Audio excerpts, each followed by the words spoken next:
On today's show, RVs are selling at record levels in the American market.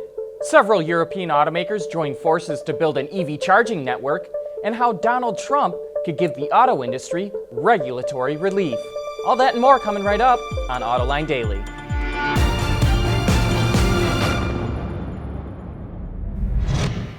This is Autoline Daily, the show for enthusiasts of the automotive industry.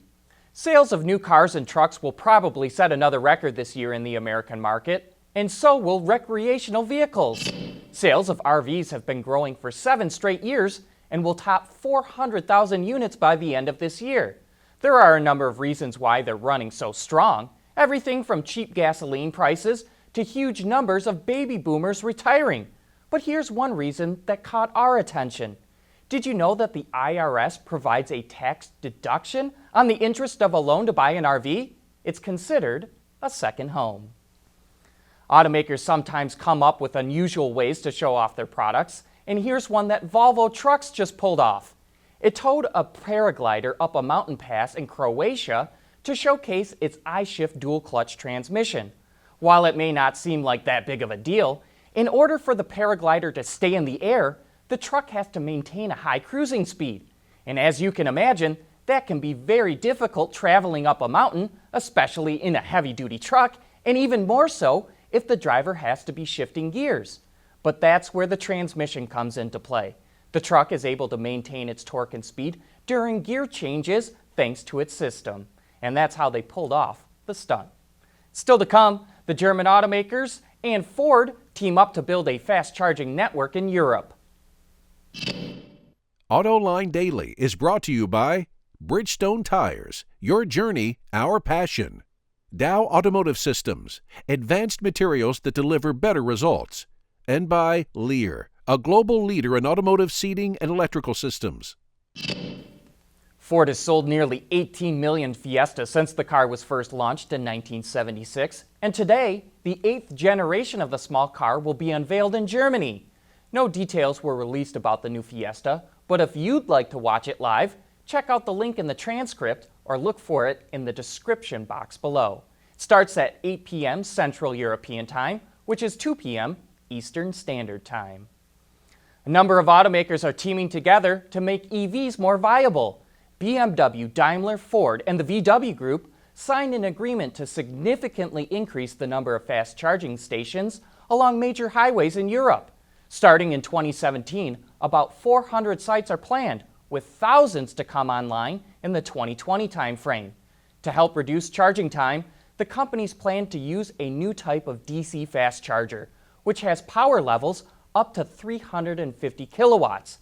To put that in perspective, Tesla's superchargers put out up to 120 kilowatts and can fill a Model S or X battery to 80% in 30 minutes. We just wonder if the batteries will be able to handle that much power on a regular basis. And with a fast charging network like this going into place, Porsche is pretty bullish for sales of its first all-electric Mission E. The company believes it's going to sell 20,000 a year, which would represent about 10% of its total global sales. Okay, maybe that's not the biggest news going on right now, but we'll use any excuse to run more pictures of this car. It's just that stunning.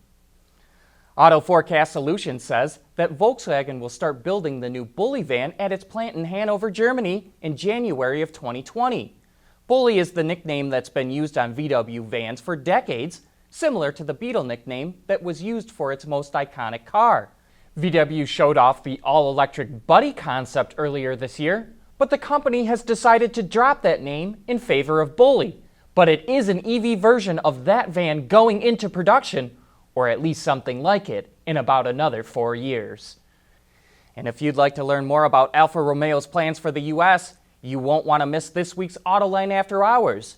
John and Gary sit down with the head of Alfa, Reed Bigland, and several executives from the company for the inside scoop on the brand.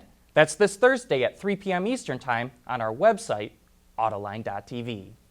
Coming up next, John has some advice on how a Trump administration could give the auto industry some regulatory relief. Lear Connexus is the new application suite in vehicle connectivity designed to deliver over-the-air software updates and more from Lear Corporation's E-Systems, leaders in power and data management.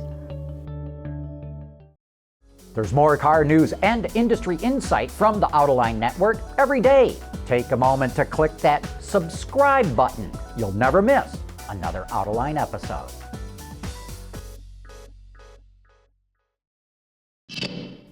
President-elect Donald Trump says he wants to cut back on government regulations. Automakers would really like to see him follow up on that, and here's what they specifically would like to see.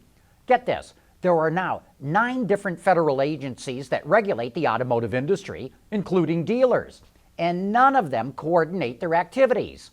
So we often have rules from one agency that work counter to those from another. For example, NHTSA comes out with stricter crash standards that require more structure, and that adds weight to a car. But at the same time, the EPA writes stricter fuel economy standards that require lighter weight.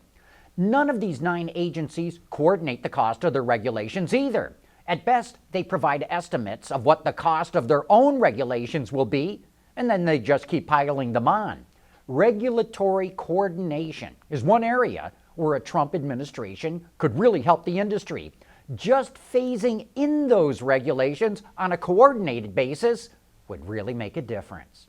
Anyway, that's how I see it. Tomorrow I'll have more to say about Trump and fuel economy regulations. As always, I welcome your feedback in the comments section. And with that, we wrap up today's show. Thanks for watching, and please join us again tomorrow.